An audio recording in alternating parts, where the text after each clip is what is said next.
Ordo candromam pecor, ceci Jesu da cruci, cinge lopcier sexus guru pe masidiahum.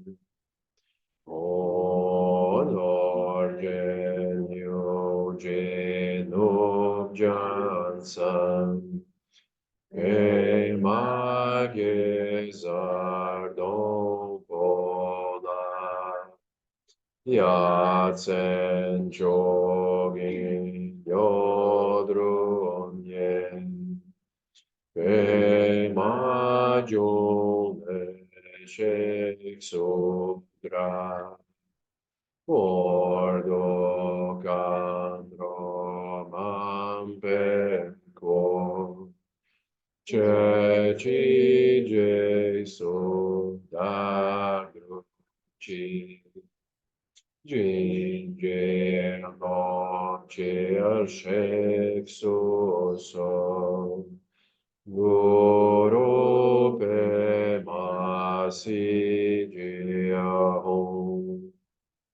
Honor genio genub Johnson, pe mages ardom pola, yatsen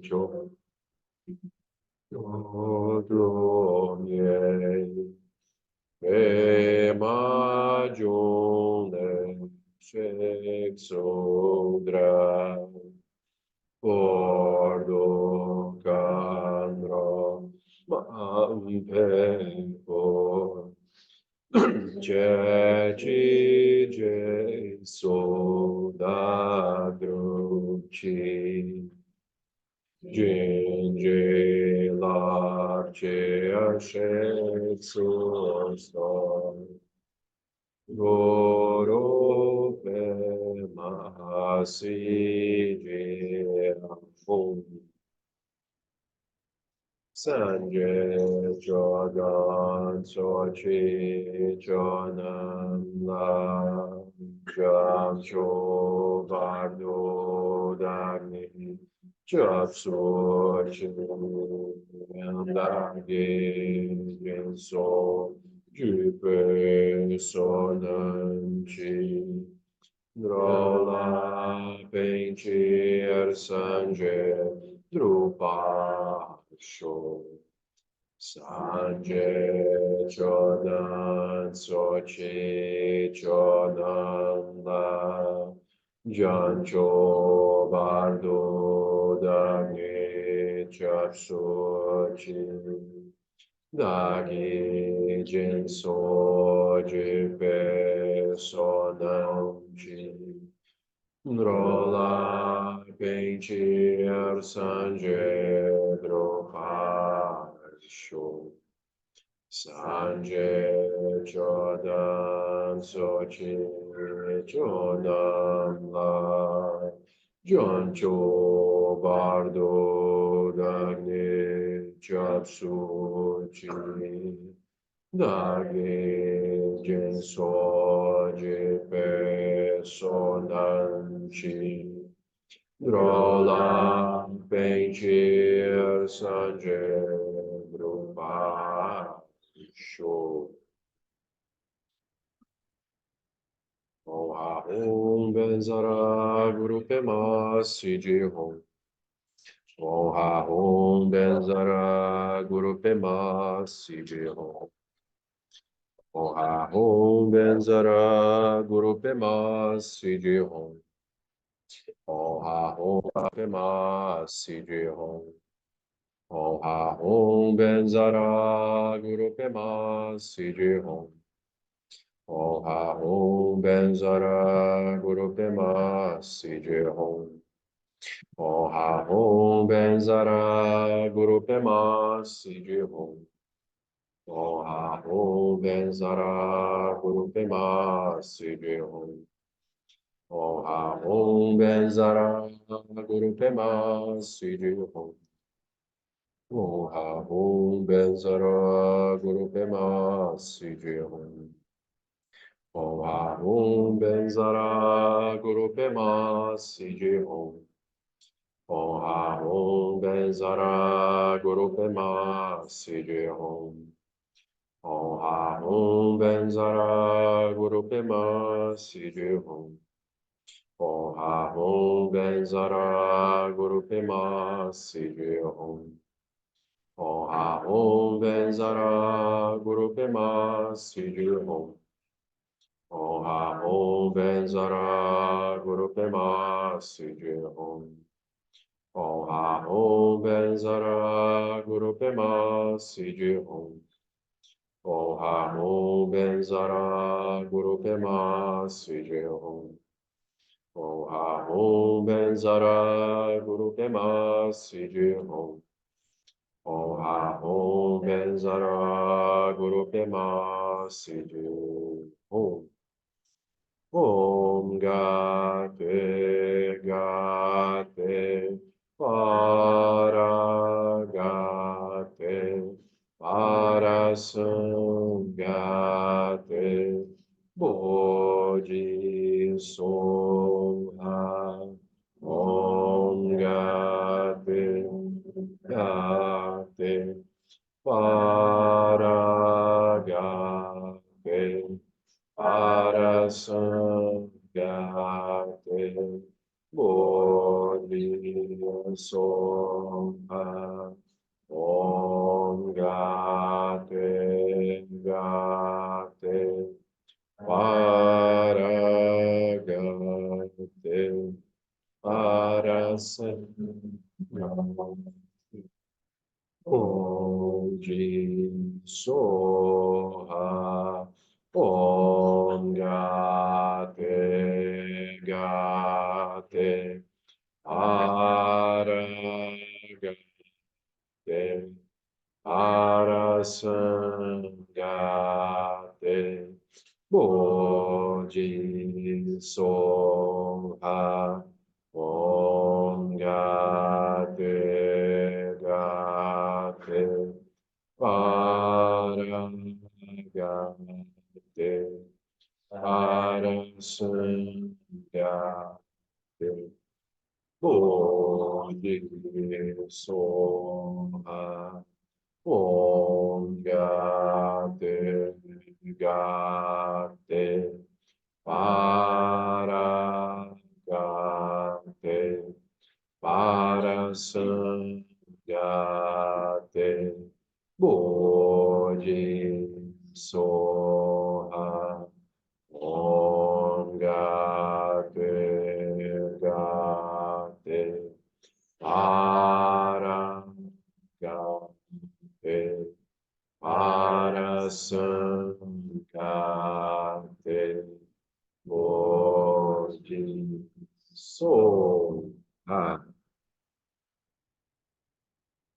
Boa noite.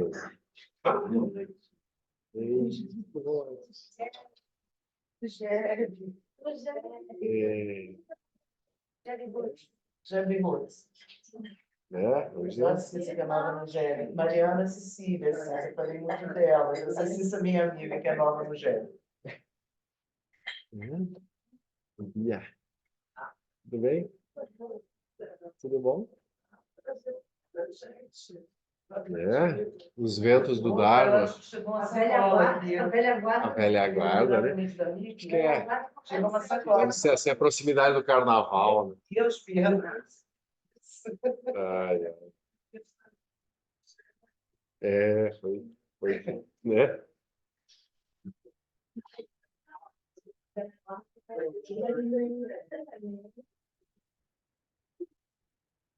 Deixa eu pegar os Oi? copinhos. Foi dia 20. Foi dia 20, esse mês. Muito bem. Ei, querida. Obrigado.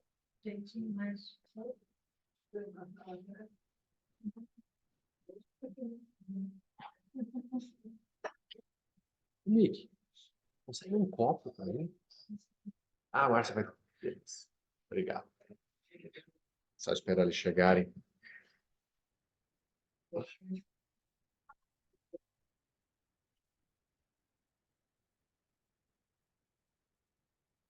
E aí teve muita gente que teve no retiro do Tenzin. E tudo bem? Bom, Pedro. Eu quero um. Hã? Dá um copinho. Obrigado, querido.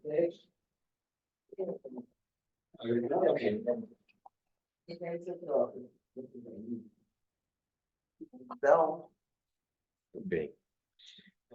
Então,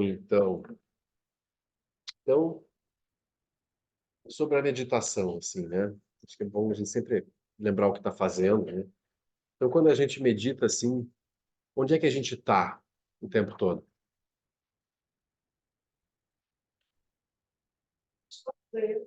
Nossa mente. Na confusão, no movimento da nossa mente. Não é? Hã? Na mente, né? A gente está na mente, não está? Espaço mental. E o que que acontece no espaço mental?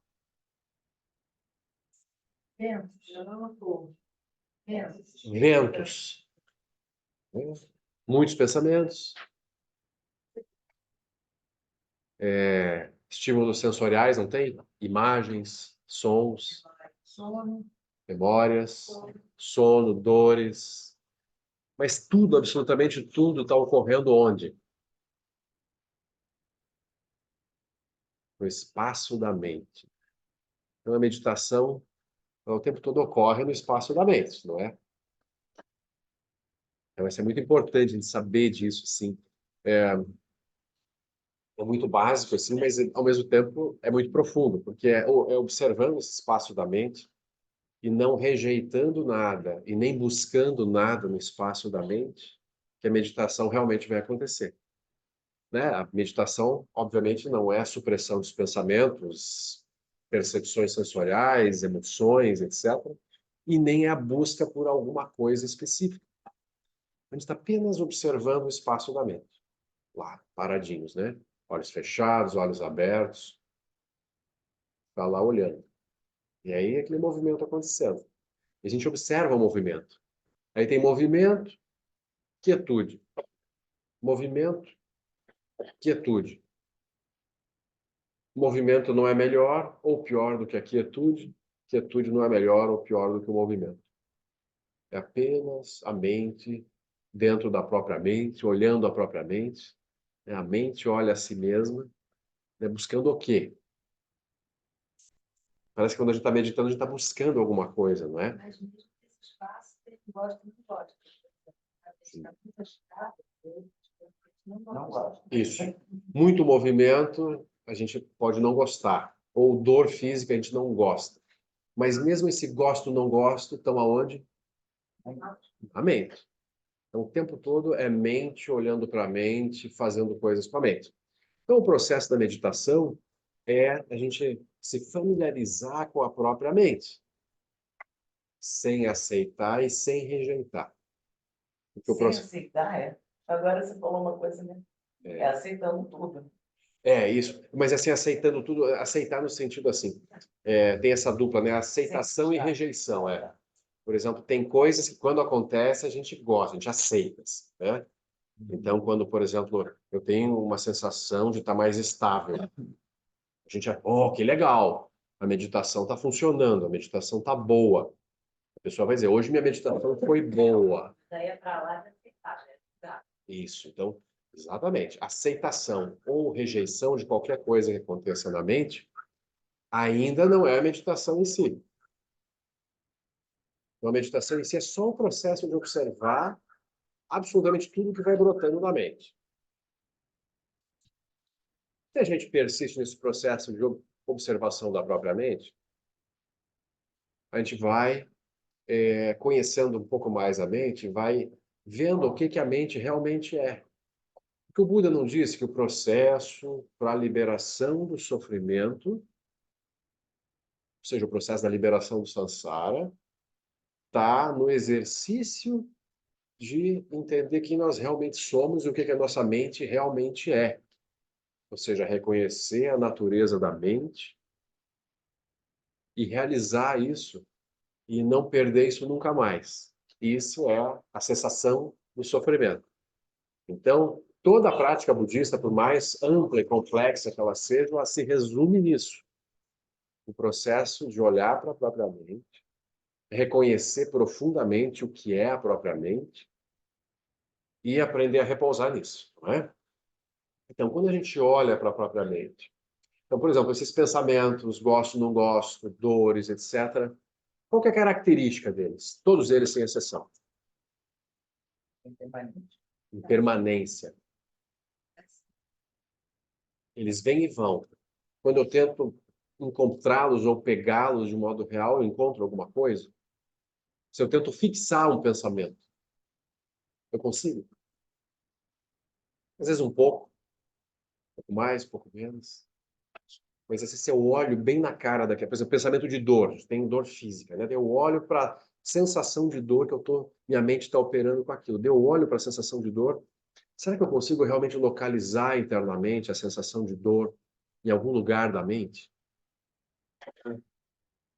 Ou quando eu olho diretamente para os pensamentos, sensações e experiências, eles meio que desaparecem. O Buda vai dizer, eles são vazios por natureza.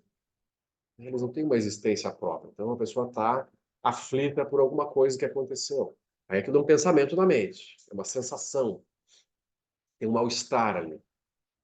E aí, quando eu olho para aquela aflição assim, eu procuro pela aflição em si, eu encontro? Eu acabo não encontrando algo que eu possa, é isso, apontar um objeto mental claramente definido, né? Então eu vou dizer que a mente é vazia. Ou seja, tudo que passa pela mente vem e vai, quando eu tento encontrar, não encontro. Mas ainda assim a mente é brilhante, luminosa, né? Um chafariz assim, de pensamentos, sensações, né? Percepções. Então a mente o tempo todo ela produz coisas. Esse movimento assim, né, de luminosidade, de produção de coisas, ele não tem nada de errado com ele. Um pensamento negativo, um pensamento positivo, uma memória horrível, uma memória alegre, todos são apenas luminosidade da mente. Em essência, eles não são melhores ou piores entre si. Então, a gente observa esses pensamentos todos que surgem, sem rejeitar os ruins, sem se apegar aos bons, e vendo, eles vêm e vão, e vêm e vão. Mas nesse processo de observar esse vem e vão, o que é que está lá o tempo todo enquanto isso tudo acontece? Tem algo que não se altera ao longo do processo do movimento da mente?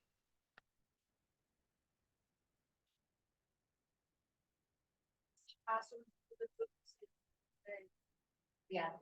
Tem um espaço, né, uma base, assim, que está por trás de todo esse movimento. Né? Você está lá, você está parado, o movimento está acontecendo. Então, tem algo ali que aparentemente não se move mesmo com o movimento. Os pensamentos não são separados desse espaço, e esse espaço não é separado dos pensamentos, mas tem uma base assim por trás. Né? Então, localizar essa base e ficar nessa base é o propósito da prática meditativa. Simples assim. Para quê? Porque estabilizando o reconhecimento dessa base que a gente tem, né? Mesmo com muito pensamento, a base está lá o tempo todo. O espaço básico, onde os pensamentos ficam pulando, né? Saltitando, ele está lá, produzindo os pensamentos. Então, não tem como perdê-lo. A gente não perde quando dorme, não perde quando morre, não perde no bardo, não perde quando renasce, não importa o reino. O tempo todo tem uma base de operação da mente que é imutável, inabalável, que nunca nasceu, nunca vai morrer, nunca se alterou e nunca vai se alterar. Não importa a loucura que você se enfie, a base da loucura é a mesma base da lucidez. Então, localizar a base é o nosso ponto.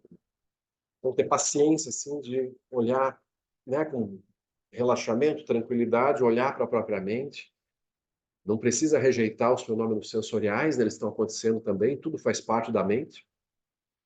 E aí, repousar, né, tranquilamente, assim, usar todo o movimento como caminho para localizar a base. Eu não tenho que tentar, por exemplo, assim, suprimir tudo para daí localizar a base. Claro que tem a prática de shamatha, em que eu treino a estabilização da mente focada numa coisa por vez. É útil, é muito bom. Mas, de novo, a prática de shamatha é apenas uma prática preliminar para, enfim, olhar para aquilo que nós realmente somos, né? Realmente olhar para a própria mente. Isso, todos os ensinamentos budistas convergem.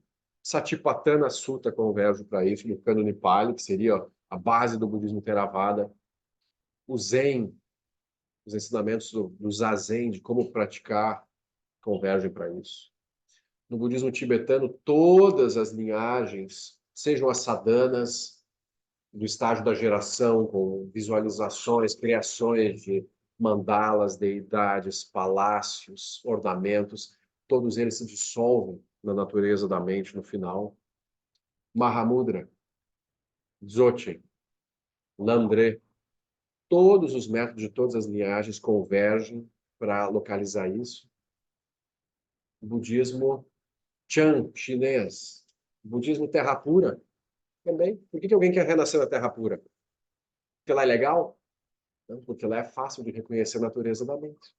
Então, todos os métodos convergem para reconhecer a base da mente e aprender a repousar nela. E localizando a base da mente, aí sim desaparecem todos os medos, aflições, tensões para o samsara, porque tudo que gera sofrimento é a identificação com o movimento. A identificação com o movimento da mente, tipo, eu sou meus pensamentos, eu sou minhas emoções, eu sou minhas dores, eu sou minhas aflições, é isso que gera sofrimento, ou seja, é a mente se apegando ao seu próprio movimento que gera a confusão. É a mente quando ela se torna dual, lembram a avidya, primeiro elo? Quando a mente olha para o próprio movimento dela, mas ela se separa internamente. Eu estou pensando isso, como se o pensamento fosse algo separado da natureza da mente. Então, quando a gente reconhece isso e consegue sustentar isso, então o sofrimento vai naturalmente se dissipando, porque não tem mais identificação, fixação ao conteúdo. Qualquer conteúdo, positivo, negativo, conteúdo é só conteúdo. Então é um processo relativamente simples, mas não é muito simples de fazer porque o movimento interno, em geral, é muito grande, né? E a gente está muito identificados com o corpo, os pensamentos, com as emoções, com tudo que está acontecendo nas nossas vidas. Por isso que, em geral, leva tempo, né? A gente precisa de mais tempo para reconhecer e entender que é isso, é só isso. Uau, era só isso, né? Como o Buda ele fala no Sutra do Diamante, né? Quando eu alcancei a iluminação, absolutamente nada foi adquirido em minha mente. E absolutamente nada foi eliminado em minha mente. Então, os sutras, eles são, né, assim, roteiros de meditação que apontam, né, diretamente para a natureza da mente de várias formas, né, usando vários recursos, né, historinhas, e parábolas, estratagemas, assim, que o Buda ensinou. Então, a gente precisa concentrar nisso, assim, pratica lá o roteiro dos 21 itens. Motivação, chama tempura, chama tapura, metabhavana, Prajnaparamita. A Prajnaparamita é o exercício de localizar o vazio de tudo e aí conduz à presença, que é o item 6, que é justamente repousar na natureza da mente. Então, esse é o nosso roteiro, né? A nossa prática. Então, é bom sempre relembrar o que a gente está fazendo em termos de meditação, porque às vezes a gente senta para meditar, fica meio perdido, vai para lá, vai para cá, às vezes faz uma coisa, às vezes faz outra, né? Então é bom relembrar assim qual que é o propósito, o foco da meditação. Então, para a gente não se perder no materialismo espiritual também, Lembrar que a meditação, a gente não quer criar nada, a gente não quer ser alguma coisa, não quer ter alguma habilidade, algum seed, algum poder específico, ou, né, não quer suprimir as emoções perturbadoras, por exemplo. Melhor do que suprimir qualquer coisa é quando as coisas brotam, ver na hora que elas brotam desse espaço básico da mente, surgem, e para ele elas retornam, né? Assim, logo depois. Não é? Marcelo, Espera aí que a Cecília aqui quer fazer uma pergunta. Pera, Cecília. Aí, deixa eu ver se entrou. ixi, acho que não tô te ouvindo. Foi, pera. Que ele não aceitou o alto-falante. Está carregando. E agora? Alô? Agora foi, Agora tô foi. ouvindo. Oi, Marcelo, tudo bem? Foi, Cecília. Bom, a minha dúvida é o seguinte, assim, você falando, né, na questão da prática da meditação, eu sinto para mim que tem, tipo, dois momentos, assim, tá? Tem um momento que você solta, que você tá, sei lá, meditando, aí eu sinto para mim, quando vem o pensamento, aí eu, tipo, ai, tô aqui, tipo, sonhando, viajando, tá? Volta a ficar... Mas eu sinto que na minha energia tem uma disrupção, parece que é, tipo assim, ai, volta para onde é que tava, e... tipo assim, né? Solta. Como é que tu faz para? Eu não sei se esse é o ponto, mas eu sinto que para mim ainda é meio que um sobressalto quando eu vejo, nossa, eu tô emendando um pensamento no outro, mas pelo que você diz, a gente não deveria nem ficar assim muito alterado, né, internamente com essa oscilação, mas para mim eu sinto que, né, tipo, opa, parece assim como comecei a sonhar, comecei a viajar aqui na Sim. meditação. O ponto, a gente perde a meditação quando a mente se distrai. Uhum. Então, esse é o ponto central da meditação, é a atenção plena a tudo que surja, sem exceção. Então, se você está atenta, observando o movimento dos pensamentos, mesmo que eles sejam intensos, não tem problema. O problema é quando você perde a atenção plena e sim, os pensamentos te arrastam, te levam embora. Quando você perceber, né, que você se distraiu, sem julgamento, sem tensão, você respira, relaxa e retoma a atenção plena a tudo que está acontecendo. A gente vai se distrair, obviamente, né, 1 milhão, 1 bilhão de vezes a cada sessão de meditação. Então, o objetivo é ter uma atenção plena que localize tudo que brota sem se distrair de modo perfeito. Esse é né, o ponto final da meditação. Então, tem um treinamento até conseguir isso. Então, enquanto a gente não tem essa habilidade perfeita, a gente se distrai. Então, a distração é exatamente isso. Percebi que tu me distraí, relaxo e retomo a observação. Tranquilamente, serenamente, sem qualquer julgamento, sem qualquer tensão. Uhum. Esse é o processo. No treinamento, a mente dispersa, ela não medita, né? Ela fica pensando e pulando para lá e para cá. Então, o treinamento da prática de meditação é o de gerar uma estabilidade de observação da mente. Por isso que, em geral, é um treinamento longo, né? Porque o movimento da mente é meio caótico e a gente realmente se distrai com os pensamentos. Então, o ponto é não se distrair. A mente do Buda é uma mente não distraída, que não se distrai nunca. Enquanto está acordado, quando dorme, quando morre, se for renascer. A mente que não se distrai, ela observa tudo o que está acontecendo e mais, ela não só não se distrai, como ela também reconhece tudo o que está acontecendo como realmente é, como apenas fenômenos mágicos, vazios e luminosos, originados dependentemente. Aí vem todas aquelas comparações clássicas, como uma miragem, como reflexo da lua na água, como uma imagem no espelho, como um relâmpago. E assim, Mas quando você fala assim, Marcelo, reconhece de um modo, sei lá, como é que eu vou dizer, bem sutil, porque se você disser assim, olha só, eu tô pensando, aí você já está pensando, né? É um novo pensamento, né? Então, esse reconhecimento me parece que é num outro plano, assim, não é nesse plano assim de mental, de um novo pensamento. Ah, eu tô pensando no que eu tô pensando, como se fosse. existe assim, vamos dizer, a sexta consciência, que é a mente racional, que é a que entra na meditação no início, né? Ou seja, a mente consciente observa a própria mente consciente. Então é como se a Uhum. gente gerasse camadas de observação. né? Tem um observador que observa o conteúdo da mente. Isso ainda é a prática de shamatha, ou seja, tem uma observação do conteúdo, mas ainda tem alguém lá dentro, um observador que olha para o conteúdo. Na prática de meditação final, assim, que a gente realmente vai buscar se libertar, né, do apego às identidades e aos pensamentos, então não tem mais uma sensação de um observador observando os pensamentos. Os pensamentos surgem como num lago e retornam para o lago, e tem uma estabilidade nesse lago. Não tem sensação nenhuma de alguém olhando para algo. Tem apenas fenômenos acontecendo, não tem identificação dos fenômenos, não tem rejeição aos fenômenos, e tem o reconhecimento dessa base que está por trás de todos os fenômenos. Então, na prática de shamatha, tem claramente um observador que vê o que está acontecendo, fica contando os carneirinhos. Shamatha. Na prática do reconhecimento da natureza da mente, esse observador, ele também é visto como uma construção da natureza da mente. Então, o observador, ele também se dissolve, ou seja, a dualidade entre o observador e aquilo que é observado se dissolve nessa prática. Uhum. Esse é o processo. Isso é presença? Isso é a presença. Quando a gente inverte, né? Só que tem algumas coisas do Alan Wallace que ele fala desse jeito, né? Como se você tivesse, depois de ficar o tempo todo observando, deve ser inverso. Olha para a própria mente, É. e aí vai descobrir.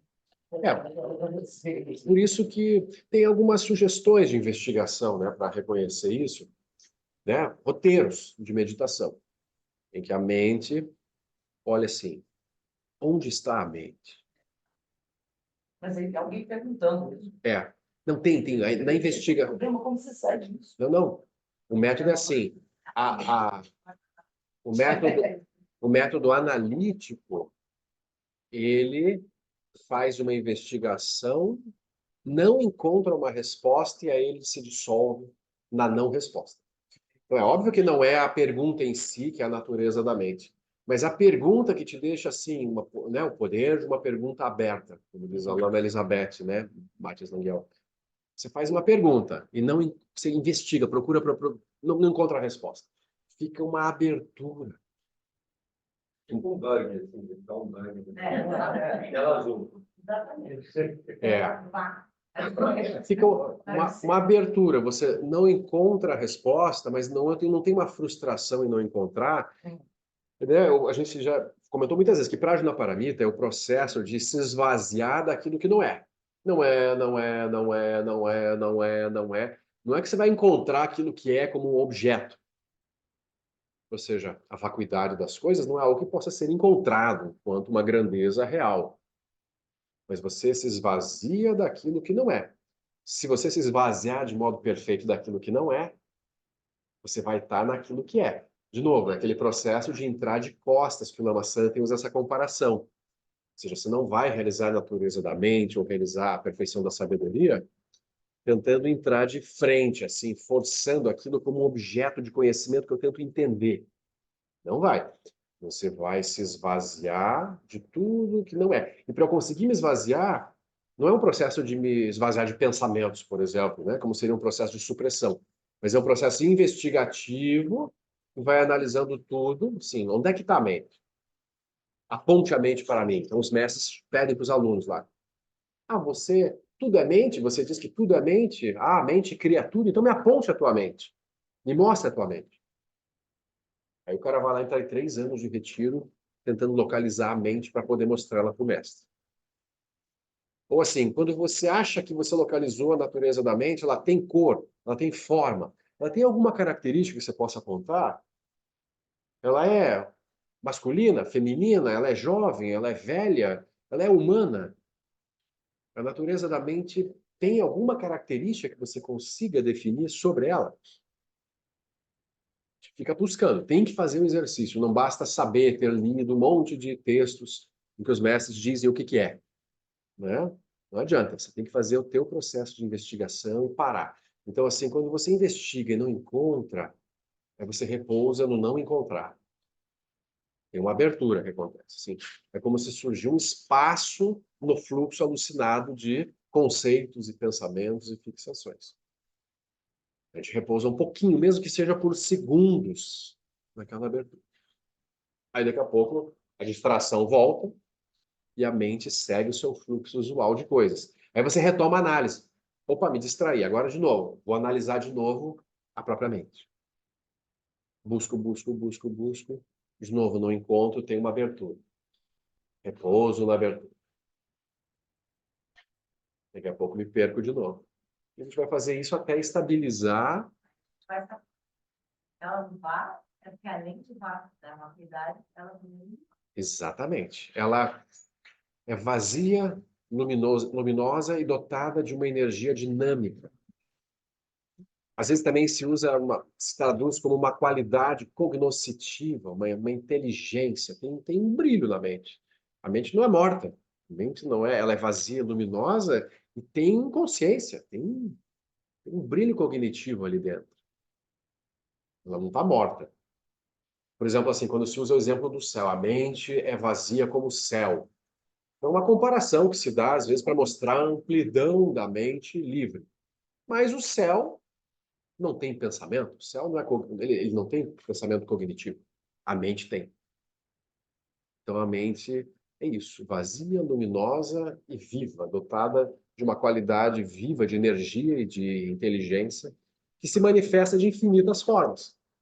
Não reconhecendo a própria natureza, a mente se perde nas próprias criações e vai gerando os incontáveis reinos do samsara. Na visão budista, os mundos surgem a partir do karma, ou seja, da construção dualista dos seres sencientes. Os mundos não surgem a partir de átomos, Big Bang, etc. Isso apenas é o sonho da mente. A gente sonhei que houve um Big Bang. Sonhei que havia árvores, rios, montanhas. Esse é o sonho da mente no reino humano, especificamente, nesse sonho que a gente está vivendo agora. Mas a mente não dual, ela é a característica primária, que é atemporal, ela está além dos três tempos, de passado, presente e futuro. Porque é isso, ela nunca foi criada, ela não pode ser destruída, ela não tem tempo nessa dimensão da mente primordial. O tempo, ele surge devido ao fluxo de pensamentos. O tempo é a contagem dos pensamentos. Quanto menos pensamentos, menos tempo passando. Tem aquelas histórias, né, de yogis que entraram em samadhi, assim, e voltaram depois do samadhi, assim, parecia que tinha sido apenas um estalar de dedos, mas é uma semana que ele estava lá em meditação. Então, o tempo, ele não existe, né, na mente primordial, ele existe apenas enquanto uma grandeza construída, convencionada pelos seres, e a gente já conversou muitas vezes, é totalmente psicológica, né, a sensação de tempo. Não tem, mesmo que o relógio, mas como que você vivencia, experimenta o tempo, é completamente coemergente, ou seja, individual, né? Cada um experiencia de um jeito. Para alguns, uma experiência pode ser super agradável, daí a pessoa quer que aquilo dure para sempre, para outros aquilo é insuportável, ela não vê a hora de terminar. É totalmente subjetivo. O tempo do movimento, as duas coisas são íntimas. Você tem movimento de um, você não tem tempo. Totalmente parado. Né? De novo, a noção de tempo só surge a partir do fluxo de pensamentos na mente. O tempo surge a partir dos pensamentos conceituais. Se a mente estiver livre dos pensamentos conceituais, ou seja, se você repousa na natureza da mente, que não tem pensamentos conceituais, não quer dizer que não pense, é muito importante, né? Não quer dizer que o Buda não pensa mais. Né? O Buda, ele repousa, a natureza da mente não tem pensamentos. Tem, mas ela reconhece os pensamentos pelo que eles são. E vazios e luminosos o tempo todo, não tem mais distração sobre esse reconhecimento. E na natureza da mente, não tem tempo, não tem nascer, não tem morrer, tem o show das aparências. E tem aí sim também a compaixão, essa energia dinâmica, esse aspecto de inteligência cognoscitiva que tem na natureza da mente, ela é compassiva. Ela manifesta lucidez e interesse pelos seres. Isso que é fabuloso, né? Então, o Buda é assim, não é que ele realiza a natureza da mente, aí ele fica estático, repousando na natureza da mente, e não manifesta nada, e não interage com os seres sencientes. Obviamente não é isso. Surge uma compaixão por aqueles que não reconheceram a natureza da mente. Então, o Buda vê os seres imersos nos seus sonhos, né, enlouquecidos, sofrendo desnecessariamente, mas ainda assim sofrendo. E aí o Buda entra nesse né, trabalho incessante de emanar inteligências, ou seja, corpos, nirmanakayas, sambhogakayas, para ajudar os seres no ponto em que eles se encontram. É isso que o Buda faz. Né? E ele nunca se move do Dharmakaya, do corpo de sabedoria, porque ele realizou, né, a natureza de tudo como Dharmakaya. Mas ele incessantemente emana formas. Agora, essas formas só são reconhecidas pelos seres na dependência do karma deles, na dependência da coemergência desses seres. Então, os Budas só são vistos quando há karma para ver os Budas. A gente pode encontrar os mestres e mestras e não vê nada de muito importante, relevante ali, né? Ah, legal, gente, são bacanas e tudo assim, né? Mas a gente pode talvez não ver o que eles estão apontando. Aí a gente pode talvez ver. Se a gente vê, eles podem ser o caminho para nós, né? Assim, daí vem a noção de Guru Yoga, né? De conexão com a mente dos mestres. Podem ser assim, eles são o dedo que aponta, né? A lua, o Dharmakaya. Então, a própria existência, a manifestação deles é o dedo que aponta a lua. Ei, Cris, Oi, querida, tudo bom? Tudo bem, pessoal? A minha pergunta, você acabou de falar mais ou menos, era justamente para perguntar sobre essa questão da emanação. Por exemplo, do John Rinpoche, é uma emanação de John Limpa, né? Como é que é? Eu queria entender, assim, eu sei que cognitivamente é difícil, mas se você puder dar uma explicadinha, por favor. o processo dos tulkus, né? Ou dos bodhisattvas, né? Que vida após vida, eles fazem o voto, né? De renascer num certo ambiente para ajudar os seres que têm conexões com eles.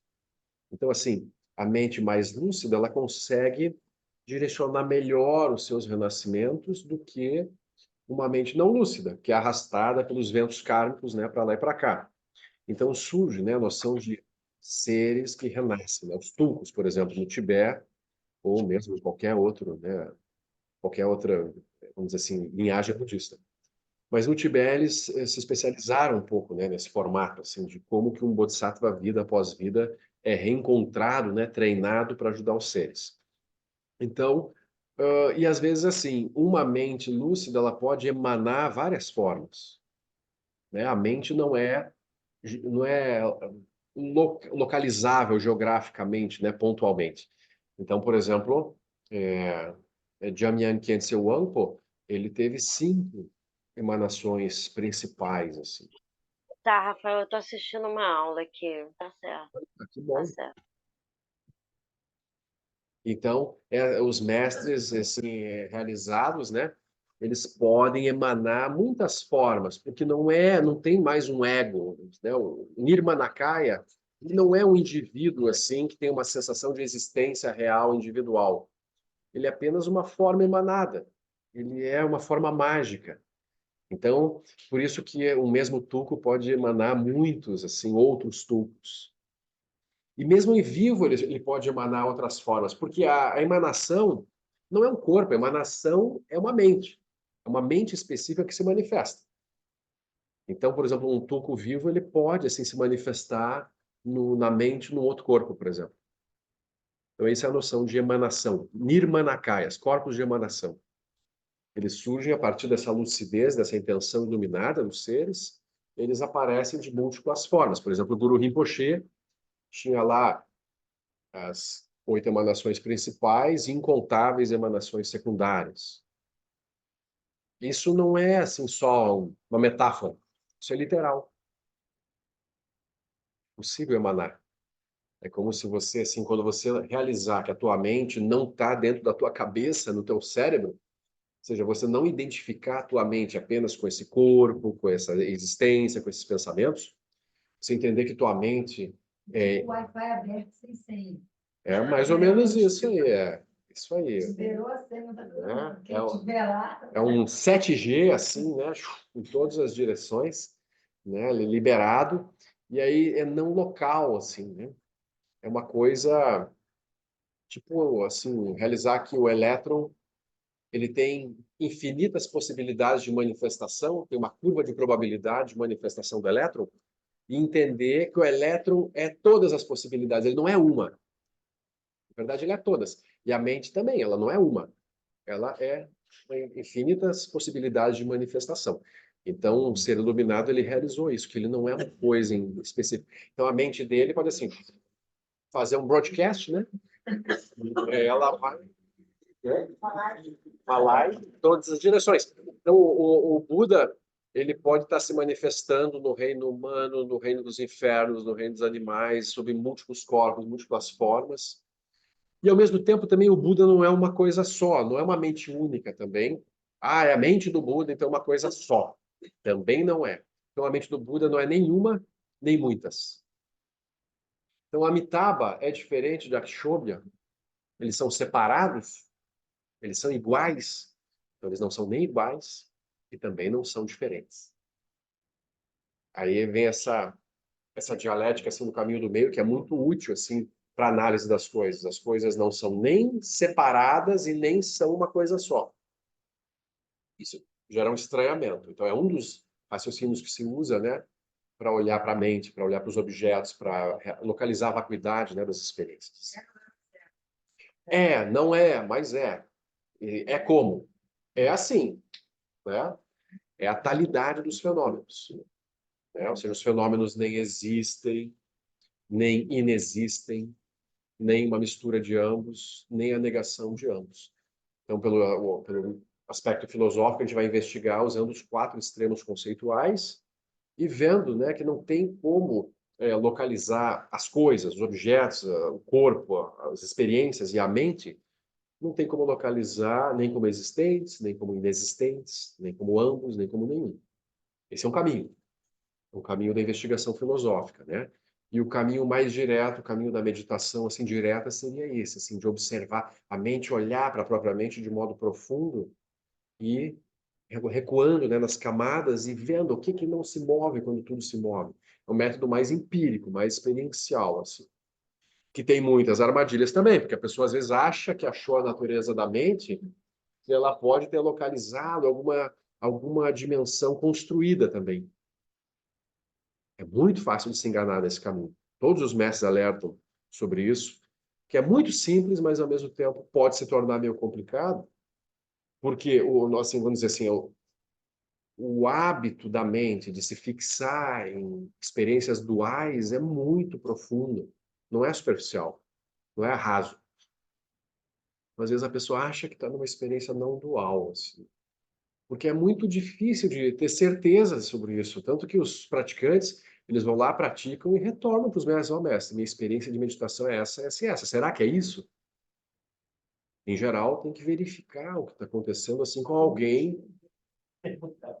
Pois é, como perguntar, né? Como... Escrever, né? Então tem, mas é muito bonito de ver. Tem esses diálogos assim tradicionais no Zen, no Mahamudra, no Dzogchen, em que por exemplo, assim, tem um livro longo, assim, os diálogos de Gampopa com seus alunos, por exemplo, o primeiro Karmapa, ou Jigten Sungan, tem vários grandes alunos de Gampopa que se tornaram os pais da linhagem Kagyu, assim, todas as linhagens Kagyu. E aí eles conversam com o Gampopa sobre as experiências meditativas deles, e aí Gampopa vai respondendo, vai ponderando. Então tem essas falas, assim, né? Mas é isso, assim, se a gente não estiver praticando, aquilo para nós não quer dizer grande coisa, porque você não está praticando, então eles estão falando lá das experiências deles que a gente não está tá longe de acessar aquilo, né? Mas são os famosos manuais de meditação. São ornamentos, não tem outro. Esse é outro. Tem os diálogos de Gampopa com os alunos, que tá, mas tem em inglês. Tem em inglês. Tem, por exemplo, manuais de meditação assim perfeitos, descritos de A até Z. Tem um livro que tem 2 volumes, The Royal Seal of Mahamudra. O selo real do Mahamudra. É um texto clássico também, assim, maravilhoso. E tem vários, né?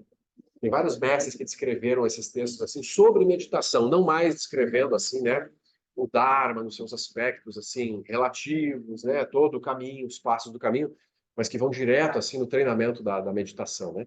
Os próprios textos de Dudjom Limpa que a gente recebeu, né, do Lama Alan Wallace, né, durante todos aqueles retiros, são textos diretos de meditação, né? Não tem muita teoria assim, né? Ele vai sugerindo que você investigue tua mente, ele vai dando várias práticas para você fazer e investigar propriamente até realizar aquilo. Deve ser de pegar um texto desse para pegar para fazer, né, Marcelo? É, Se for para pegar para ficar lendo, aí acaba que aquilo vai. pois é. A internet vai perdendo a potência, pode até. Pode. atrapalhar, né? Pode, você pode, vamos dizer assim, queimar um cartucho. Um jeito feio de falar assim, né? Mas é você queima um palito de fósforo, vamos dizer, que poderia acender a vela, né? Vamos dizer. Porque você estudou, achou legal, mas não tentou meditar, não tentou praticar. E é como se você realmente perdeu o poder, né, transformador daquele ensinamento. Não que não possa recuperar mais adiante também, mas é que aquilo caiu para você no lugar comum da tua mente. Então você mesmo matou a possibilidade de aquilo te ajudar. Por isso, assim, que tem, por exemplo, todas as sadhanas do Vajrayana, as iniciações todas, né? Eu, particularmente, sempre digo assim, olha, se eu não acho que eu vou praticar aquilo, que eu vou ter tempo para, né, desenvolver aquela sadhana e praticar, eu não vou lá receber a iniciação, assim. Tudo bem que tem uma bênção, tem um mérito, você se conecta com aquela linhagem de prática. Agora, receber algo muito valioso, chegar em casa, botar na prateleira e nunca mais olhar, assim, só de vez em quando você espana aquilo, aí é matar o Dharma. É transformar o Dharma num conhecimento teórico, intelectual. Lembra lá dos 10 estágios de degenerescência do Dharma, né? Se diz que a gente está no 8º dos 10. Desde que o Buda Shakyamuni girou a roda do Dharma 2.600 anos atrás, vem passando por um processo progressivo de degenerescência. Então, no 8º estágio, muitas pessoas se interessam, acham lindo, maravilhoso, poucas praticam. E muito menos ainda realizam. Menos pessoas realizam né, os ensinamentos do Buda. No 9º estágio, aí ninguém mais pratica. Aí o budismo vira um conhecimento acadêmico 100%. Ele está nas prateleiras, ele está lá, olha, né, no passado havia essa religião budismo que as pessoas acreditavam, conta toda a história, fala sobre os ensinamentos, mas ninguém pratica. E no 10º estágio, vem alguém e toca fogo na biblioteca, não sobra nada. Não há memória, não há textos, não sobra nada. Aquilo desapareceu. Exatamente. Aquilo desaparece do Alaya Vijnana. Aí, então, tem eras, tem kalpas em que o Dharma é reintroduzido. Por exemplo, o nosso kalpa, o período assim, universal que a gente está vivendo seria um kalpa afortunado, um Bhadra kalpa, um kalpa bom. Em que 1004... Você vê como pode ser muito pior. Tá parecendo que tá ruim, hein? Mas pode ser muito pior. É que nem eu falar, minha vida tá ruim, então vai lá para a faixa de Gaza, então, para ver se a vida não pode ficar muito pior, né? Isso, com certeza. Inclusive Gaza. Mas que eu digo assim, mesmo em termos assim de períodos históricos longuíssimos, como o Buda descreveu, né, os bilhões e bilhões de anos que se sucedem, há kalpas em que nenhum Buda vem, não tem Dharma. É só ralação, não tem possibilidade de sair do samsara naquele kalpa. É dramático, assim. Porque não... É que não tem muita escolha, assim, né? Não é muito por escolha. É meio compulsório, assim, o karma arrasta. Aí quando o karma dos seres sencientes é um pouquinho melhor, os Budas surgem. Então, por exemplo, no nosso kalpa atual, então se diz, né, que 1004 Budas virão, sendo que o Buda Shakyamuni foi o 4º desses 1004. E sendo que... Hã? Exato. Ao longo de milhões e milhões e milhões de anos. Então se diz que Maitreya é o próximo. Quando o Dharma desaparecer completamente, né? Então tem essas descrições assim, né? Então, o Dharma é assim, ele vem e vai. Então, inclusive esse Dharma mais direto que a gente tem acesso agora, os mestres o revelam abertamente, o Dzogchen, o Mahamudra, o Zen, o Satipatthana, por exemplo, que o Buda ensinou, esse Dharma direto, se diz que ele é muito raro, assim. Que, em geral, os métodos são muito longos, assim, os seres vão chegar nisso num processo muito longo de acumulação de méritos, de contemplação, né, de ações mentais externas e internas até chegar nesse aspecto final da natureza da mente. E a gente está numa época em que esses ensinamentos estão disponíveis. Se diz que é raro. Não é sempre que eles são introduzidos dessa forma. Então, é como se a gente tivesse uma grande oportunidade, mas, ao mesmo tempo, são períodos muito arriscados, muito difíceis, sim, porque tudo é muito acelerado, as pessoas estão intensamente interessadas em outras coisas, né? Elas não têm tempo para sentar e fazer essa prática. Então, esse seria o obstáculo. O obstáculo seria estar muito ocupados, assim. Não que as coisas em si obstaculizem isso, claro que não. Por exemplo, se eu estou trabalhando, lavando prato, a natureza da mente é a mesma do que quando estou sentado meditando. Ela não se altera, é imutável. Mas, em geral, o reconhecimento disso é mais fácil sentado e meditando, meditação formal. Mas a gente poderia fazer isso no meio de qualquer coisa, qualquer experiência, no meio de uma experiência terrível também. Poderia estar lá, assim, sentindo uma dor terrível, gritando, berrando, e ao mesmo tempo perceber que tem algo por trás desse sofrimento intenso, né? É possível. Não é comum, mas é possível. Então, em geral, é mais fácil, né, seguindo os métodos, assim, né? A gente tem esses métodos disponíveis, bem descritos. A gente ainda tem, né, saúde física e mental para praticar isso, porque não precisa fazer a posição de lótus completa, por exemplo, para praticar meditação, né? Então, a gente pode, né, vai virando cadeirante, né? Todo mundo cadeirante, assim, e não tem problema, né? A gente vai praticando. A gente tem só que ter essa curiosidade, essa busca, né, esse interesse, né, pela mente e seguir, assim, né, o máximo de tempo possível. Ao longo do dia, assim, você lembra disso, né? Mas dá uma paradinha que você está fazendo, assim, tentar olhar.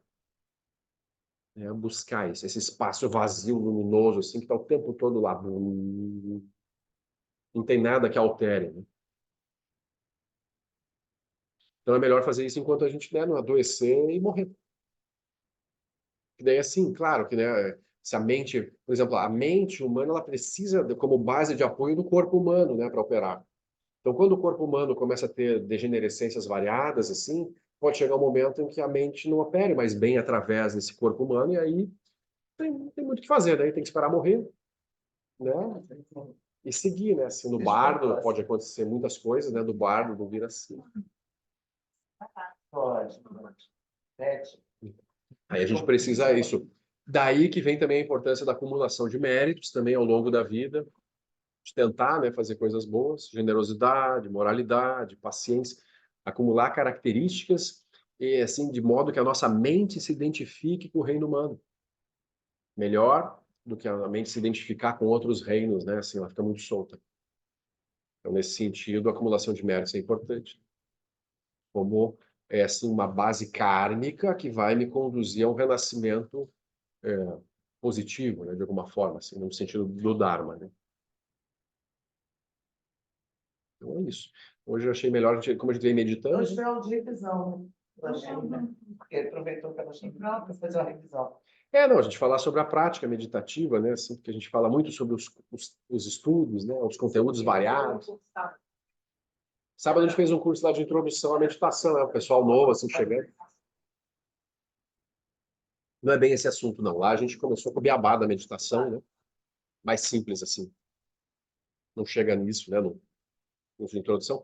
Mas aqui é isso, todo mundo está muitos anos sentando, tentando meditar. Chegaram a pessoa de fala? Pessoal bem novo, assim, a maior parte. Interessados, assim. Né? Aquele curso que a gente fez? Exatamente.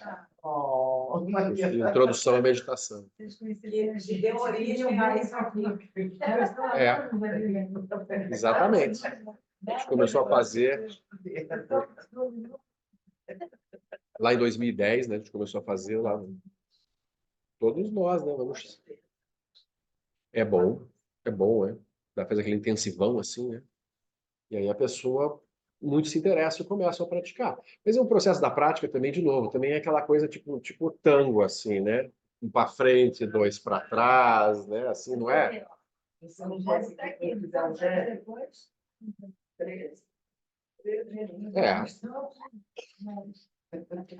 A gente tem que ter paciência e perseverança, né? Não, mas quando a gente faz em grupo, Todo mundo, né? Tem que ter paciência com o professor também. E a gente está juntos, né, tentando avançar. Isso é a noção de sanga, né? Mas o caminho da meditação ele não é linear também, é isso. A gente vai se vão surgir questões kármicas, sansáricas, assim, que a gente vai ter que lidar no meio do treinamento da meditação, e a gente vai ter que acudir a outras coisas, e tudo bem, aí o treinamento é no meio da coisa em si, né, Mari? Né? Teve uma época que o problema eram só as filhas, né? Lembra? Faz tempo. Tinha também. Filhas, né? As filhas já foram, né? Já se viraram, né? Tinha também o Sérgio, né? O Sérgio. É.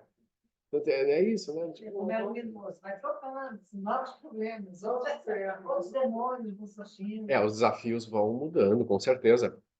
E aí, no meio disso, a gente ainda, né, acredita que há esse caminho e vê, assim, algum benefício, né? Porque eu acho assim, por mais que surjam desafios graves, assim, que abalem a nossa vida, assim, né? A gente, de alguma forma, ainda vê alguma luz, né, nessa direção. Assim, eu, pelo menos, acho isso. Né? E um amigo meu uma vez perguntou, mas, cara, que garantia que você tem que esse troço todo aí que você está se dedicando e parou de trabalhar, fazer coisa direita e séria, e você está fazendo esse negócio aí, qual a garantia que você tem? Olha, a garantia eu não tenho nenhuma. Não tem nada. Mas, assim, pelo menos eu acredito nisso. O que eu fazia antes eu nem acreditava naquilo. Então, estava pior antes, né? Pelo menos acredita. Ah, mas pode ser só uma viagem na maionese, assim, uma conspiração cósmica, né, que não tem nada no final. Pode ser, para alguns assim aquilo talvez não faça tanto sentido, mas para alguns talvez faça. E talvez só tem uma vida, a verdade correta é o materialismo, morreu, o cérebro acaba, acabou tudo. Pode ser que sim. Mas pelo menos você fez daquela vida algo que você acreditava. Fora que essa ideia de você morar dentro da sua própria mente, você conhecer a sua própria mente, você leva ela para o sentimento. Não tem mais dificuldade de você ficar com saudade da casa que você deixou, de Sim. achou. Mesmo nessa vida, né, assim, mesmo numa visão materialista, se você tem uma mente um pouco mais estável, assim, você se debate um pouco menos, né? A casa gosta bem onde quer que você esteja. É, Bem no sentido, não bem sim. bom. Ou se tem alguns recursos, né, para lidar com as emoções perturbadoras, ou as perdas, os desafios, assim, se tem um pouquinho mais de recursos, assim, já ajuda bastante, né? Agora, tem uma longa tradição de 2.600 anos, assim, que yogis e yoginis que deixaram por escrito dizendo, gente, é isso aí mesmo. Não é mentira, não é balela. A gente fez, a gente pagou o preço, chegou lá e viu que era exatamente o que o Buda descreveu. Então, também acho mais fácil acreditar nessas pessoas, né, assim, do que naqueles que não acreditam em nada. Parece que faz sentido, assim. Que eu lembro, assim, por exemplo... Minimamente, a gente experimenta. Se não tivesse esse reconhecimento dessa alegria, Uhum. a gente trabalharia também pelo meio do caminho. Eu acho. Ficar 14 anos insistindo em levar exatamente. Deu um negócio que eu faço uma vocação, não tem problema. Na história da humanidade, só sobreviveram as religiões que traziam algum resultado para as pessoas. Quando você lê assim, né, comparativamente as religiões, aquilo que parecia que não dava resultado vai sendo abandonado progressivamente. Por exemplo, por que os cultos de prosperidade hoje crescem enormemente na sociedade, por exemplo, nos cultos evangélicos, né? Porque eles prometem um resultado prático.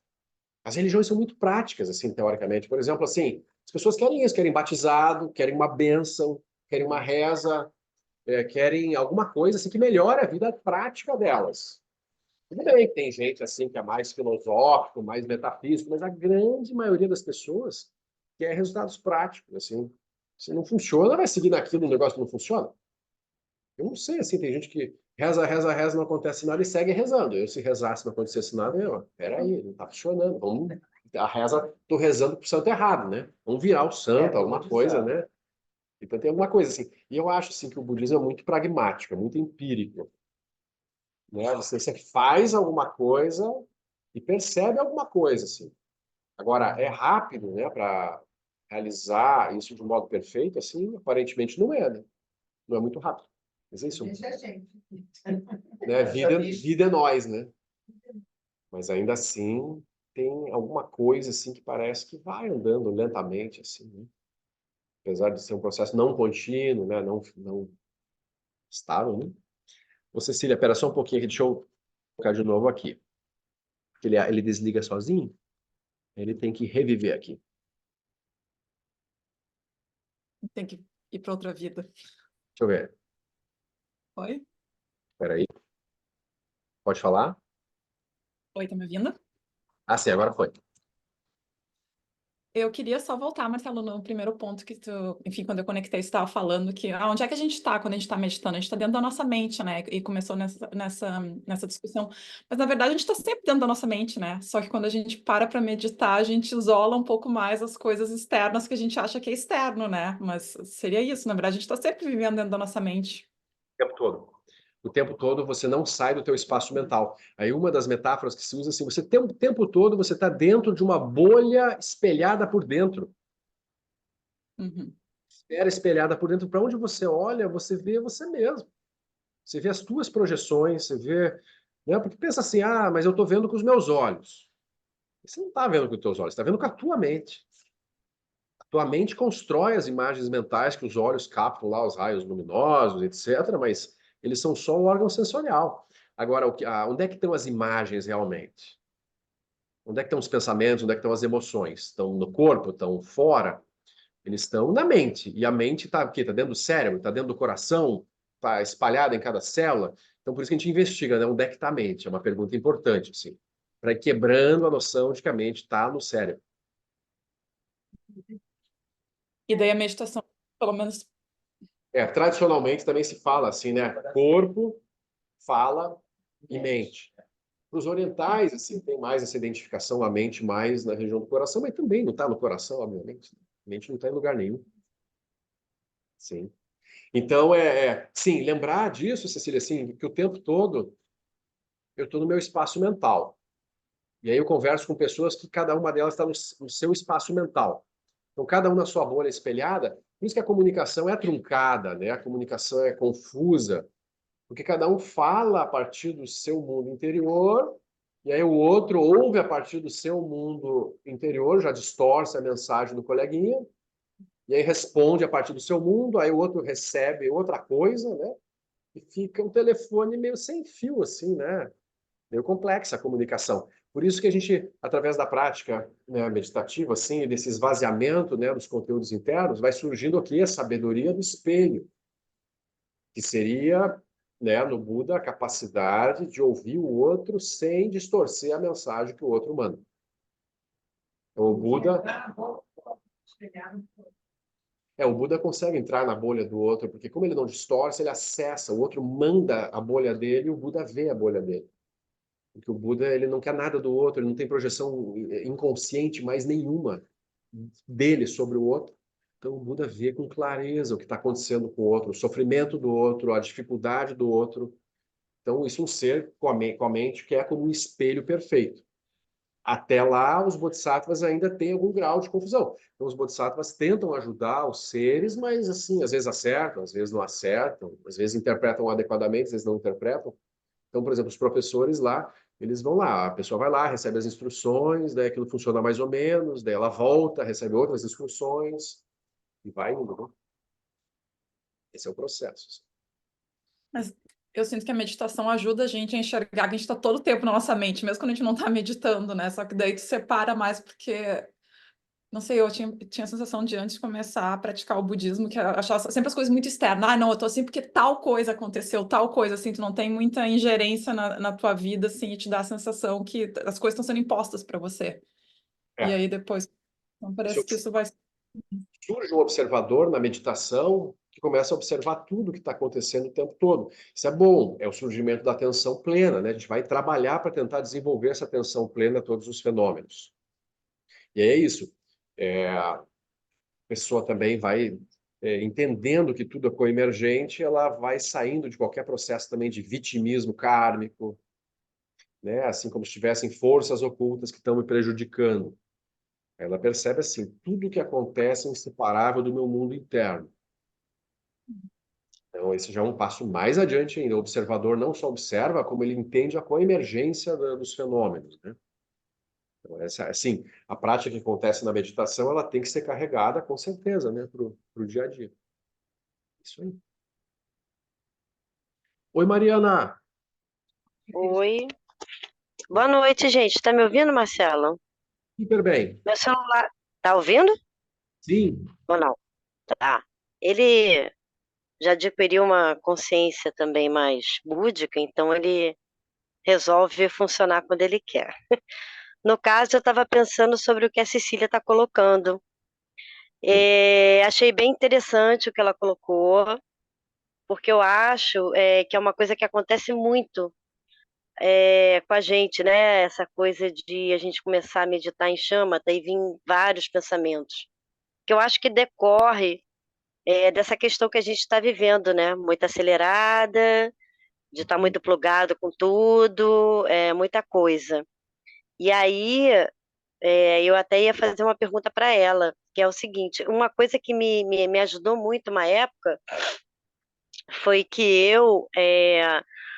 em vez de começar a fazer a chamata, eu começava a fazer o sutra, eu lia o sutra todo, depois eu fazia o mantra e depois eu ia para a chamata, porque isso dava uma espécie de esvaziada nesse turbilhão de pensamentos, e aí eu conseguia fazer uma chamata melhor. Então é uma colocação aqui. Uhum. Não sei se Para muitas queria saber o pessoas, quê? antes de sentar para meditar em silêncio, assim, né? Tem muitas coisas que a gente pode fazer que facilitam, né, a meditação, né? Por exemplo, isso, ou estudar algum texto, ou fazer uma recitação, ou até uma sessão de yoga, algum Tai Chi Chuan, alguma coisa que ajude a equilibrar mais a energia física e assim dê uma estabilidade, e aí sentar para meditar. Isso ajuda muito, com certeza, né? São métodos preliminares, assim, né? Alguns têm mais facilidade de começar com alguma coisa assim mais mental, analítica e depois fazer shamatha. Outros dizem o contrário. Para eu estudar, eu prefiro fazer shamatha antes, que daí eu dou respiro, relaxo, a minha mente vai através de shamatha. Aí quando eu vou ler e vou estudar, eu tô com mais clareza, né? Porque eu fiz shamatha Uhum. antes. Uma coisa ajuda a outra, com certeza. Sim. Não, eu pensei, porque eu lembrei de uma época que para mim, quando eu tinha essa questão de sentar e vir muitos pensamentos, né, foi uma coisa que me ajudou muito. Atualmente inverteu. Atualmente, para mim, é melhor começar com chamata, mas ouvindo o que ela falou, não sei. Aí eu Sugestão. pensei, Uhum. Super válido, super bom. é, Então, gente, a gente vai ficar hoje por aqui, tá? Avançamos um pouquinho no horário. Vamos fazer a dedicação de méritos. Que os méritos deste encontro se expandam e toquem a todos. Que o Mestre Universal da Paz e da Compaixão, Sua Santidade Dalai Lama, juntamente com todos os mestres de todas as tradições que veiculam esta mensagem, tenham longa vida. Que todos estejam a salvo de gerar pensamentos negativos, o obstáculo mais destrutivo. Que estes pensamentos nunca surjam em nossa mente. E que todos os seres também estejam livres de pensamentos negativos. Lo cho song ren lo che zan len sa sun ja pa ro jo cho song dang wa dang me dra do sung ge le show. Então, boa noite. Eu queria mostrar para vocês, todo mundo, eu só tenho medo que desligue o computador, porque eu acho que vai dar. A Márcia.